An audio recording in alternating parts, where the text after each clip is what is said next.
जय हिंद, जय शिक्षक साथियों। Welcome back to my channel. साथियों, आजकल हम अपने विद्यालय में बच्चों को पढ़ा रहे हैं, कक्षा शिक्षण का कार्य कर रहे हैं। इस समय हमें बच्चों को सहज वातावरण में पढ़ाना है। पढ़ाने के साथ साथ हमें ये भी देखना है कि इन कोरोना काल की परिस्थितियों में जब बच्चे घर पर थे, कितना उन्हें याद है, कितना वो जानते हैं, कहीं उनकी पढ़ाई में कोई व्यवधान तो नहीं आ गया। वो जिस कक्षा में है उस कक्षा को बिलोंग कर पा रहे हैं कि नहीं कर पा रहे हैं। तो इस सब के लिए हमें उनका बेसलाइन आकलन करना है। आकलन करने के पश्चात हमें उनके स्तर के अनुसार उनको शिक्षण देना है और उसके लिए विभाग ने हमें कुछ हस्त पुस्तिकाएँ दी हैं। उनमें से एक है ध्यान आकर्षण। उस ध्यान आकर्षण हस्त पुस्तिका में ये दिया गया है कि कितने दिनों तक हमें उन्हें ध्यान आकर्षण शिविर में रखना है, किस प्रकार उन्हें पढ़ाना है। वो जिस स्तर को बिलोंग करते हैं हमें उन्हें उसी ग्रुप में रखना है और उसके बाद हमें जब हम पढ़ा लें तो हमें उनका आकलन भी करना है। तो वो आकलन प्रपत्र हम कैसे बनाएंगे, उसके लिए हमें कितने प्रकार के प्रश्नों का समावेश करना है, प्राथमिक स्तर पर कितने प्रश्न बनाने हैं, उच्च प्राथमिक स्तर पर कितने प्रश्न लेने हैं, प्रश्नों का प्रकार क्या होगा और कितने प्रकार के प्रश्न, उनका परसेंटेज क्या होगा। आज ये सब मैं इस वीडियो में आपको बताने वाली हूँ। तो वीडियो को पूरा ध्यान से ज़रूर देखिएगा और यदि अच्छा लगे तो लाइक और शेयर कीजिएगा।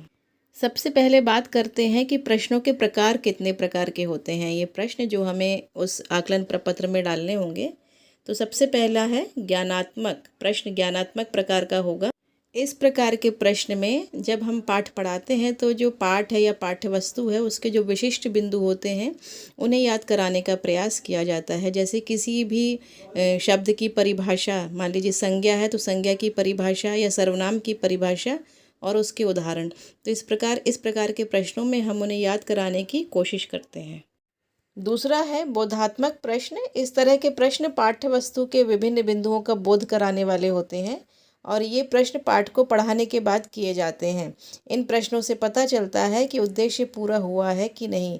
जैसे मान लीजिए हम किसी चित्र का वर्णन बता रहे हैं और उस चित्र में किस मौसम की बात की जा रही है, तो वर्णन के अंत में बच्चा ये बता सके कि इस चित्र में इस मौसम की बात की जा रही है, उसको उस मौसम का बोध हुआ है। तो इसी तरह के प्रश्न बोधात्मक प्रश्न होते हैं। तीसरा है अनुप्रयोगात्मक प्रश्न। विद्यार्थी अपने ज्ञान का प्रयोग परिस्थिति अनुसार कर सकते हैं, जैसे कि गणना करना, प्रदर्शन करना, जांच करना। इस तरह के जो भी प्रश्न होते हैं वो अनुप्रयोगात्मक प्रश्न के अंतर्गत आते हैं। मान लीजिए कोई विद्यार्थी किसी दुकान पर सामान लेने जाता है और 5 रुपये का सामान खरीद कर 10 रुपये का नोट देता है, तो अब उसे कितने रुपये वापस मिलेंगे ये गणना द्वारा वो पता कर पाएगा, यानी कि वो अपने ज्ञान का यहाँ पर उपयोग कर रहा है। तो इसी तरह के प्रश्न आते हैं अनुप्रयोगात्मक प्रश्न में। अब देखते हैं चौथे प्रकार का प्रश्न जो कि होते हैं तर्कात्मक। ये ऐसे प्रश्न हैं जो पाठ्य वस्तु में दिए गए नियमों के आधार पर सोच समझकर प्रश्न का सही व तथ्यात्मक हल निकालना है इसमें। जैसे मान लीजिए तर्क शक्ति वाले प्रश्न या कोई सिद्ध करने वाले प्रश्न। तो इस तरह के जो भी प्रश्न होते हैं वो तर्कात्मक प्रश्न कहलाते हैं। जब बच्चे प्रवेश लेते हैं तब आरंभिक परीक्षण के माध्यम से प्रत्येक बच्चे के वर्तमान अधिगम स्तर का पता लगाया जा सकता है। इससे आपको बच्चों के अधिगम स्तर में अंतर का पता चल जाएगा, जिसे हम लर्निंग गैप कहते हैं। फिर आप आवश्यकता अनुसार अपनी शिक्षण योजना बनाकर अधिगम स्तर के अंतर को कम करने का प्रयास कर सकेंगे। आरंभिक परीक्षण के लिए प्रत्येक विषय में आधारभूत आकलन प्रपत्र बनाना होगा। इसके प्रश्न जो आप आधारभूत आकलन प्रपत्र बनाएंगे, इसमें जो हम प्रश्न लेंगे वो पिछली कक्षा तक की मूलभूत दक्षताओं के आधार पर बनाए जाएंगे। इसके लिए मूलभूत दक्षताओं की विषयवार सूची पूर्व में ही बना लें कि किस दक्षता पर आपको ये आकलन प्रपत्र बनाना है। उदाहरण के लिए मान लीजिए आप कक्षा 8 के बच्चों का आधारभूत आकलन प्रपत्र बनाने जा रहे हैं, तो इसमें कक्षा 1 से लेकर 7 तक की जो मूलभूत दक्षताएं हैं उनके आधार पर प्रश्न बनाए जाएंगे। यहाँ यह भी ध्यान रखना है कि प्रत्येक प्रश्न किस कक्षा के किस लर्निंग आउटकम पर आधारित है और यह अलग से अवश्य लिख लेना है। इसके बाद में शिक्षकों को यह जानने में आसानी होगी कि किस लर्निंग आउटकम पर बच्चों के साथ क्या कार्य करना है। साथ ही अधिगम स्तर के अनुसार उनके समूह निर्धारण में भी आसानी होगी। इन आकलन प्रपत्रों में हमें सभी प्रकार के प्रश्न लेने हैं, जैसे कि ज्ञानात्मक, बोधात्मक, अनुप्रयोगात्मक और तर्कात्मक, जिसमें ज्ञानात्मक प्रश्नों की संख्या होगी 20%, बोधात्मक प्रश्नों की होगी 50%, अनुप्रयोगात्मक प्रश्नों की संख्या 20% रहेगी और तर्कात्मक प्रश्नों की 10%। इस तरह पूरे 100% प्रश्न जो हैं इन 4 प्रकार के प्रश्नों के अनुसार बनाए जाएंगे। आरंभिक परीक्षण की प्रक्रिया में हम निम्नलिखित बातों का ध्यान रखेंगे। सबसे पहले आरंभिक परीक्षण के पूर्व हमें क्या करना है, तो पूर्व में ही विषयवार आरंभिक परीक्षण प्रपत्र बना के रखें। प्रत्येक प्रश्न किस लर्निंग आउटकम पर आधारित है इसकी भी सूची बनानी है और एक लर्निंग आउटकम के लिए एक ही प्रश्न हो। इस प्रपत्र में कक्षा 3 से 5 के बच्चों के आकलन के लिए कुल 15 प्रश्न होंगे, जिसमें से 10 ऑब्जेक्टिव यानी वस्तुनिष्ठ और 5 प्रश्न सब्जेक्टिव यानी आत्मनिष्ठ होंगे। उसी प्रकार कक्षा 6 से 8 के लिए कुल 25 प्रश्न होंगे, जिनमें 20 प्रश्न वस्तुनिष्ठ और 5 प्रश्न आत्मनिष्ठ होंगे। आवश्यकता अनुसार हम प्रश्नों की संख्या कम और ज़्यादा भी कर सकते हैं, लेकिन प्रश्न दोनों प्रकार के होने चाहिए। प्राथमिक स्तर पर प्रत्येक विषय का पूर्णांक 45 अंक तथा उच्च प्राथमिक स्तर पर पूर्णांक 75 अंक निर्धारित किया गया है, यानी कि प्रत्येक प्रश्न के 3 अंक होंगे और प्रश्न पत्र की आंसर की पहले से ही तैयार कर लें।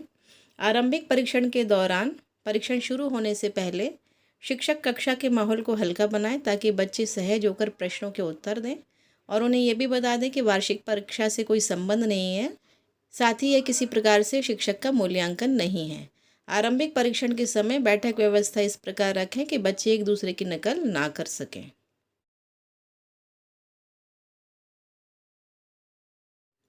शिक्षक बच्चों को किसी भी प्रश्न को ना पढ़कर सुनाएंगे, ना ही इसके बारे में कोई बात करेंगे। बच्चे किसी प्रश्न को पढ़कर समझ पा रहे या नहीं, ये जानना भी इस आकलन का एक प्रमुख उद्देश्य है। अच्छा हो यदि प्रत्येक बच्चे के पास प्रश्न पत्र की एक कॉपी हो। यदि ऐसा संभव नहीं है तो प्रश्नों को साफ साफ अक्षरों में श्यामपट्ट पर लिखें।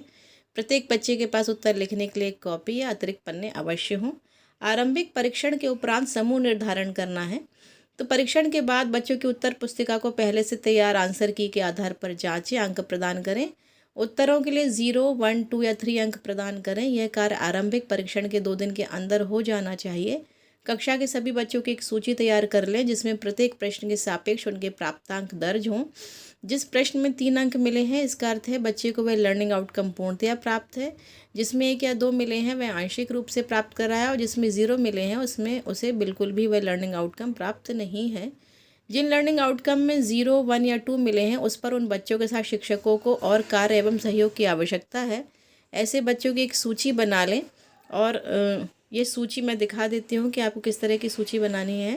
जैसे कक्षा 2 के लिए ये बच्चों के नाम, ये लर्निंग आउटकम, जितने जितने नंबर मिले हैं उस लर्निंग आउटकम के सामने ये लिख दिया गया है। सूची व तालिका बनाने के बाद आवश्यकता अनुसार बच्चों को निम्नलिखित प्रकार से हम समूह में बांट सकते हैं। जैसे प्राथमिक स्तर पर ABC 3 समूह का निर्धारण हम कैसे करेंगे। समूह A के लिए आरंभिक परीक्षा में अधिकांश लर्निंग आउटकम में 2 और 3 अंक प्राप्त करते हुए कक्षा 3, 4, 5 के जिन विद्यार्थियों के प्राप्तांक 21 से 45 अंक के मध्य होंगे उन्हें समूह A में रखा जाएगा।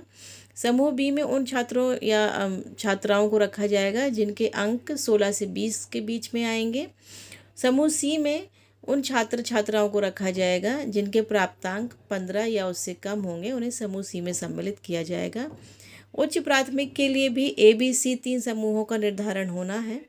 समूह A में आरंभिक परीक्षा में अधिकांश लर्निंग आउटकम में 2, 3 अंक प्राप्त करते हुए कक्षा 6, 7, 8 के जिन विद्यार्थियों के प्राप्तांक 35 से 75 के मध्य होंगे उन्हें समूह A में सम्मिलित किया जाएगा। 26 से 34 के मध्य होंगे तो उन्हें समूह B में सम्मिलित किया जाएगा और समूह C में उन बच्चों को रखा जाएगा जिनके अंक 25 से भी कम है, यानी कि 25 अथवा उससे कम अंकों वाले छात्रों को समूह C में रखा जाएगा। 50 दिवसीय ध्यान आकर्षण शिविर की अवधि में समूह C तथा समूह B के विद्यार्थी जैसे जैसे लर्निंग आउटकम की संप्राप्ति करते जाएंगे उन्हीं सभी विषयों के शिक्षक अपने विषय के अगले समूह में प्रोन्नत करते जाएंगे और यह प्रक्रिया लगातार चलती रहेगी जब तक बच्चा अपना अधिगम स्तर प्राप्त नहीं कर लेगा अपनी कक्षा के अनुसार। तो ये था कि आधारभूत आकलन हमें क्यों करना है और किस प्रकार करना है, किन किन बातों का ध्यान रखना है। इससे पहले मैं कक्षा 1 से लेकर 5 तक के बच्चों का बेसलाइन आकलन कैसे होना है वो भी वीडियो बना चुकी हूँ, तो यदि आपने नहीं देखे हैं तो उन्हें भी आप देख सकते हैं। डिस्क्रिप्शन बॉक्स में मैं आपको लिंक दे दूँगी। तो फिर मिलूँगी नेक्स्ट वीडियो में, तब तक के लिए थैंक्स फॉर